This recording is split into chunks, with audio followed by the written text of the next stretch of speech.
Okay, guys, we're going to get started. I'm Mary Jo, MJ Berry with Dolphin Computer Access. We make tools for people with print impairments. So ranging from what you're going to see today, which is EasyReader. It's a flexible reading accommodation, all the way through to magnification and screen reading for people who are visually impaired and blind. Today we're talking all about reading though, and how many of you have heard or used EasyReader in the past? Yep. So EasyReader is a free app. Any student, any adult can download EasyReader. The caveat being it's useless if you're not a member of an accessible library. So, I mean, you could read web text, but there's other tools for that. So the real benefit comes when you or your students are members of an accessible library like Bookshare in the US, CELA in Canada, RNIB in England, Vision Australia in Australia. So we're connected to 65 accessible libraries around the world, not just here in the US, and we can handle about 35 languages. So even if you have students in the North American version of EasyReader, it comes set up with English, French, Spanish, but if you have students who are speaking other languages and there's an accessible library that corresponds if they're a citizen of another country, EasyReader can handle those. We can give you a language pack. Today, though, we're not talking about the free app, although there's material that covers that in your brochure. I'm here to tell you about our new premium version of EasyReader, which we've purposely designed for schools. Why? Because about 15% of students in any given school district have a print barrier of some sort, whether it's a physical disability, a neurodivergence. About 15% can't access traditional print in the traditional way. So EasyReader is perfect for that. But schools came to us and said, oh, nice free app, but you know, can we batch upload? How can we get the app out to students easier? How can we monitor progress? And so we took a step back and developed some features to support an education setting, and that's what I'm going to go through real quick today. So the first reason that you might want to use EasyReader for education, EasyReader Premium, is because it's super easy to deliver content. And by that I mean not just accessible books from the Bookshare library or whatever accessible library, but we're also connected to Google Classroom, Microsoft Education. So if you are using any of those platforms in your school, students' folders are connected directly to the app, which I'm going to show you here in the sidebar. These are libraries. So when I tap on the sidebar here, it's the little book icon in the top left-hand corner. That's when I get access to, it's going to be slow. Sorry, the network is a little glitchy here today. Anyways, when I pop that sidebar in and out, I can choose my library, and the very first thing it'll ask us to do is sign in. So again, if your student isn't a member of Bookshare or an accessible library, that's your step one. And when schools come to us, we say, okay, how many Bookshare kids do you have? Or how many, you know? Well, you probably have a lot more, and we're going to help you systematize that. We'll get all the kids signed up under one school Bookshare account, etc. All right. I'll relaunch this and see if I have better luck.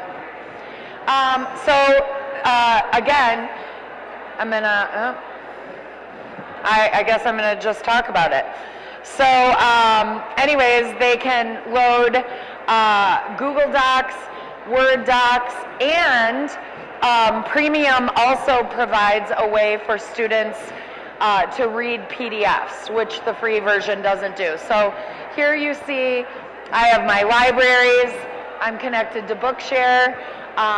I am now, once I select that button, I go directly into Bookshare and I'm browsing their library. And if you're familiar with Bookshare, this is where teachers can assign books to students who don't have an independent account. They only have a school account. But if students' parents have signed a waiver that they can freely read books, which is important these days, isn't it? They can go ahead and peruse the library on their own.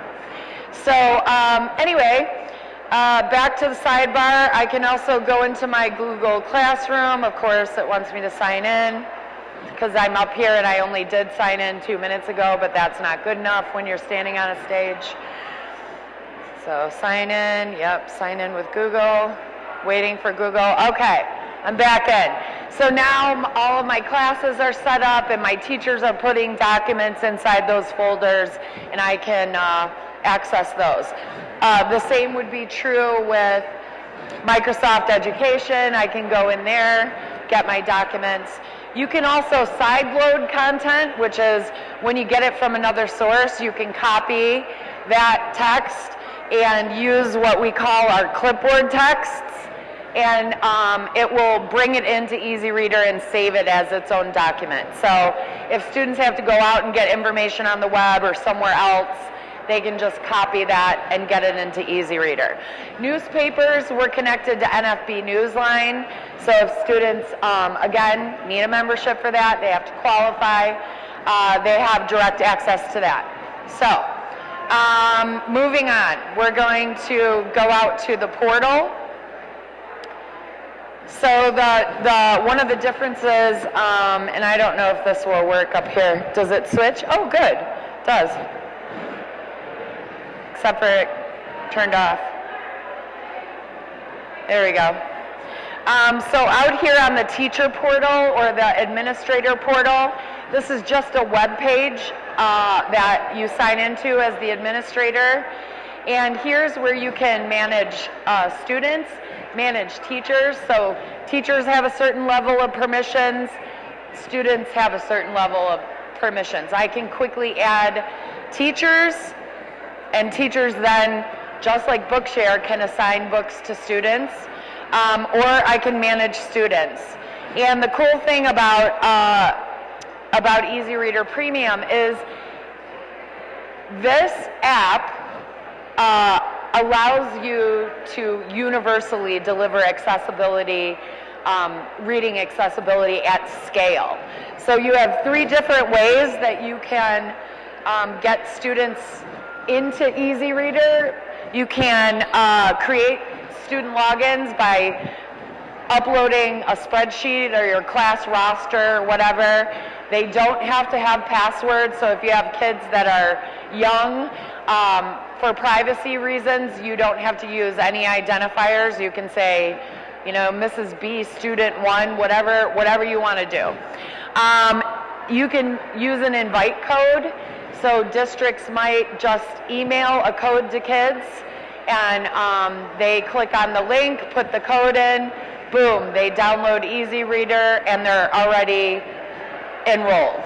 And the last way is the most easy way, and that is registering the school's domain.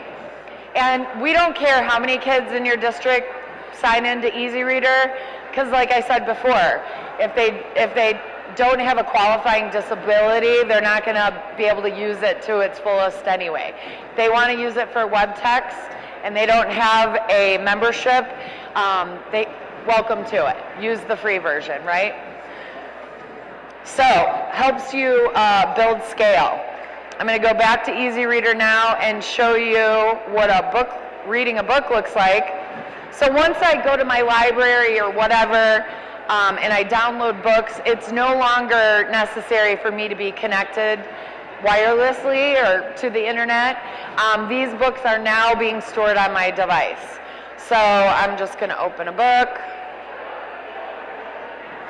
And the students can customize the way things look, or the teacher can do it for the student. Super easy. Go up to the A in the upper right-hand corner. I can change everything from text size, which I can also do just with my fingers. There's magnification. I can change margins, line spacing, letter spacing, or I can just choose from one of our color themes. So if a student needs high contrast, I can do that. If a student with dyslexia might enjoy this gray, and then they might like super short margins, and they might like being able to focus on just a few lines of text at a time. So the way that the text looks is completely customizable, because accessibility means something different to every person, right? So I'm going to undo all that here so we can, okay. So now that we're back, you can also adjust, you know, all the speech options, etc. I'm going to get out of here now.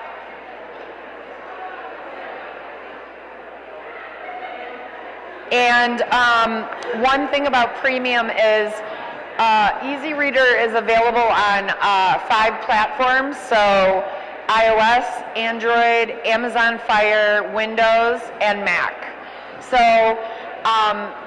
it creates a bridge from school to home, so if a student has a designated device at school that they don't bring home, or they're in the car and they, you know, they don't want to get their Braille Note Touch Plus out, which EasyReader is included on a Braille Note Touch Plus, and we'd love it if it were available on some AAC devices.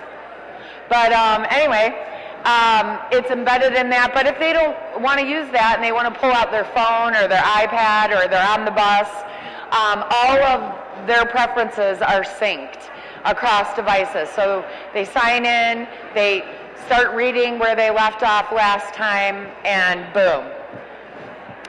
Do you have any questions? Sorry? He asked me to repeat the platforms.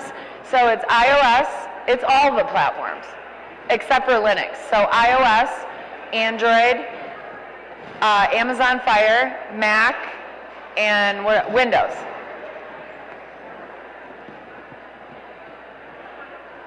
Nobody's going to ask how much it costs or anything? Yeah, woo! This guy wanted to know how much does it cost. So, as I said before, you know, we have a free version. This education version is a nominal fee, and what we do is we look at the size of your district or your school, and we say likely 15% of students qualify. So we're going to base our pricing on that number of students, and if you have more, fine. If you have less, that's just how we work it out. At the lowest entry point, so the smallest population, it's about $14 a student per year, or $15 per student per year. So we're not talking about big money here to get universal accessibility for a reading accommodation. Aren't you glad you asked? No. Anything else?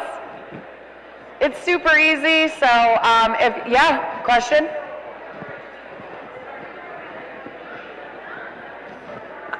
Say that again, please.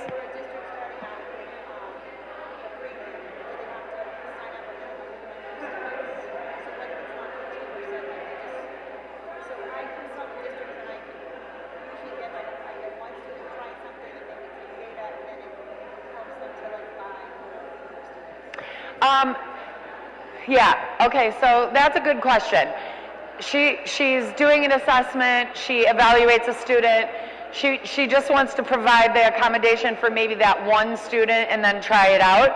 You can buy an individual premium subscription, which is $49.99 per year if you're in the US.